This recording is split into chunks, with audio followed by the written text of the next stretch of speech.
This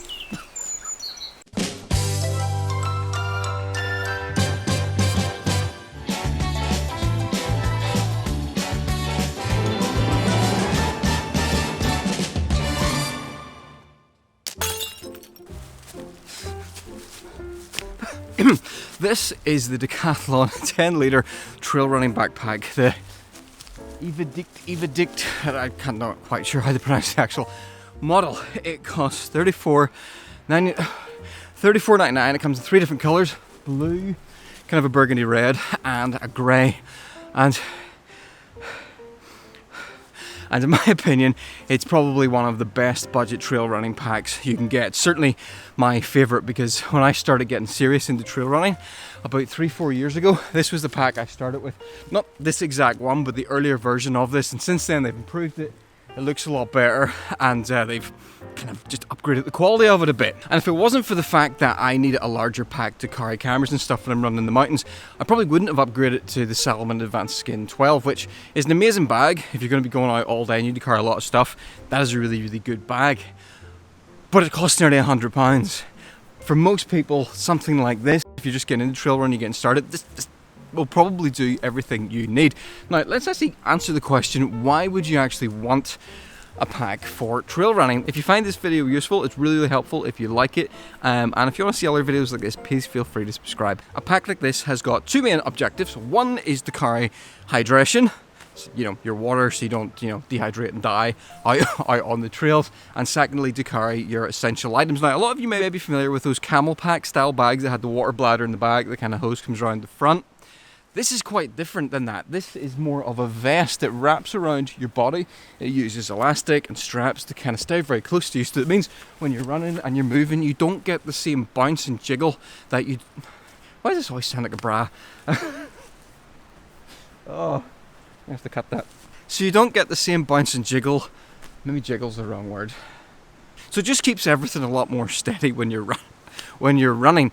The other advantage of this type of vest over the camel pack style bag is that you have the option of carrying your hydration in soft flasks on the front here. I'll just show you this. So this vest will carry 2 500ml soft flasks, which go in the front here, one in there, and another one will go down in here. There's somebody walking past there. So a vest like this is designed to carry soft flasks in the front, 1 litre in the front. Now it does also have the ability to put a reservoir in the back. You can put an extra litre in there, so you could carry a full 2 litres with this. I never do that, I just always carry bottles in the front, and I bring a water filter with me if I think I'm going to need more water. But potentially you could carry 2 litres with this. Now the advantages of carrying water on your front like this versus the back are less jiggle. There's a jiggle again. You don't have to deal with the pipe flailing around and getting in the way. You don't have to deal with the dribble. It's easier to drink from. And you don't end up, the bottles in the front here stay a lot cooler, so you don't end up drinking water that's pretty much your own body temperature, which is just not what you want when you're in the middle of a long run. You really need refreshed. So that's a big, big advantage of this type of vest over something like a camel pack. So as you can see on the front here, it's designed with loads of pockets, loads of storage. The idea is that with this kind of vest, as much as possible, you shouldn't have to stop to get things out or to put them on. I mean, on the front here, I've got my water bottle. There's a pocket in front of that. I could put something. Down here, I've got running rat. I keep my phone in this pocket usually, and also in this pocket at the front is very, very handily an emergency whistle, which is often a requirement if you're doing certain types of mountain races. Help, help, and assistance will be on the way. It is louder than that, but there's people nearby. I don't want to accidentally call in mountain rescue. And for me, what's very important is to be able to carry my GoPro. I keep my GoPro down in this front pocket down here. Reach in, open that, and I've got my GoPro. I want to put it away. I just pull that open, slide it down in, and if I'm worried this is jiggling up too much, there's a little lip here that I can lip on, and that secures it in place. There's another one on the other side where I sometimes keep a buff or gloves or something like that, or I might keep batteries. And then you've also got, you can see I've got running poles attached to me here. There's a couple of elasticated loops, so I could have a pole on either side here. Keeps them nice and safe. If I want to take my poles out, it's quite simple. Just do that, and I've got my running pole. Put that back, and then that's it, back on. I can carry 2 poles on this. Now the way this fits is that you've got straps on the front which have an elasticated bit here, She's stretchy, and then just like a normal strap to tighten. So it's a little bit like the chest strap on a normal backpack, except it runs all the way down, and that lets you just snugly tighten everything up and gives you a little bit of leeway if your girth increases throughout the year. Then on the back, I've got this really handy pocket. Around, do this, stick my hand in, and I can get at whatever I need. So I keep a buff in there, gloves, or sometimes I might stick a spare water bottle in the back of that if I don't want to put it in the front. Put the stuff away. I just really quickly put it in, so I've got access to all of that stuff while I'm on the go without having to stop.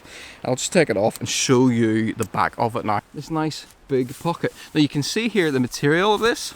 So they have a nice material, and you can see this zip. This zip has like a weather seal on it. So this back pouch is, I definitely wouldn't say it's 100% waterproof, but it's certainly weather resistant. Although if I've got anything that really needs to be dry, I would typically put it in like a dry bag just to be safe. But a light shower and you'll be fine. I'll look at that in a second. But in the top here, just behind, you've got this mesh on the back, and then behind the mesh is where you see there's the water bladder that you can hang in there. I normally don't have that. I just brought that to show you because I normally just use the soft flasks on the front. Open this up, and then on the inside here I've got my jacket. You can get quite a lot, like 10 litres of storage space. I've got my jacket, I've got headphones, I've got a knife for some reason, I've got a spare t-shirt, I've got an emergency bivy bag, and just like all the essentials you would need while you're on the trail. And then also up in the top here, there's a little zip pocket, and in there is, that's where I keep my car key. So the car key is nice against my back and double zipped in, so I'm not going to use it. The material on this is stretchy. See that? So that allows you to put like different volumes of stuff in it. I can take my jacket, stuff it in, try and make it bulge here a bit so it'll show you better. And you can see how the fabric stretches to fit whatever you put in it. So you can get a surprisingly large amount of stuff in the back of this. So for most people that's more than enough storage. And then to put it on, just swing it over your shoulder like you would a normal backpack. And do up the buckles at the front. And just tighten up where you feel it might be a little bit loose.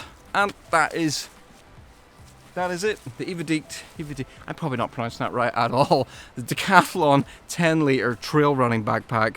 And I think for most people, if you're just getting into trail running for the first time, this pack will do pretty much everything you need. But yeah, it's hard to argue with $34.99 versus nearly £100 for the Salomon. Although one thing I need to mention, which I nearly forgot, was that the soft flasks do not come with this. They cost a tenner. Which is quite reasonable considering that the Salomon ones cost 20 quid each. So if you buy the Salomon one and 2 flasks, you're into nearly £140. Whereas if you buy this with 2 flasks, you're talking 55. So that's me for this video. Hope you enjoyed it. If you found it useful, feel free to like it, feel free to subscribe, and maybe if you're out and about running the Northern Ireland, I'll catch you in the trails. Bye bye. Okay, just keep running on the spot for a bit so it sounds like you're running away. Right, and fade it out, fade it out. Yeah, but you have to go back and get the phone now. That's true. Shot this entire video on the iPhone 13 Pro on the selfie camera, which actually has got bokeh. I'm impressed. Have you any interest in trail running? Excuse me. Would you like to start trail running? No? No interest?